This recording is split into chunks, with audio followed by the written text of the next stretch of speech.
Upang higit pang mapalakas ang pagtugon ng Pro5 sa mga isyong panlipunan, isinagawa ang Project Kapihan sa Barangay Balatas, Naga City noong April 14, 2026. Pinangunahan ang aktibidad ng mga tauhan ng Naga City Police Office Headquarters sa ilalim ng pamumuno ni Police Captain Daisy T. Angeles, Public Information Officer at Assistant Chief ng City Community Affairs and Development Unit, katuwang ang mga tauhan ng Police Station 6. Aktibo na kibahagi rin ang pamunuan ng Barangay Balatas sa pangunguna ni Honorable Ferdinand Dihita, punong barangay kasama ang sangguniang barangay, Barangay Peacekeeping Action Team, Lupon Tagapamayapa, Barangay Health Workers at People's Council.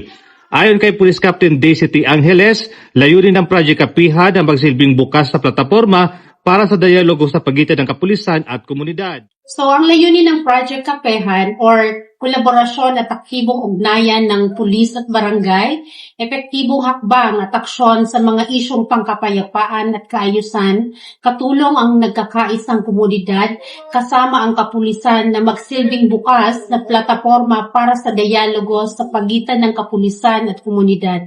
Dito ay malayang naipahayag ng mga residente ang kanilang mga suliranin at alalahanin at agad namang napag-usapan ang mga angkop na hakbang at posibleng solusyon.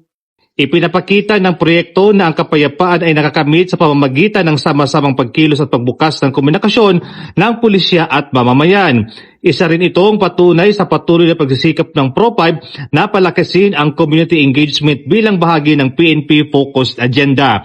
Muling pinagtitibay ng Pro5 ang kanilang pangako na ipagpapatuloy ang mga programang magpapaigting sa kaligtasan, kaayusan at kapakanan ng bawat komunidad alinsunod sa layunin ng bagong PNP para sa bagong Pilipinas. Serbisyong mabilis, tapat at nararamdaman. Wala dito sa Bicol Region, ako po si Police Staff Sergeant Mark Culito P. Levendino Jr.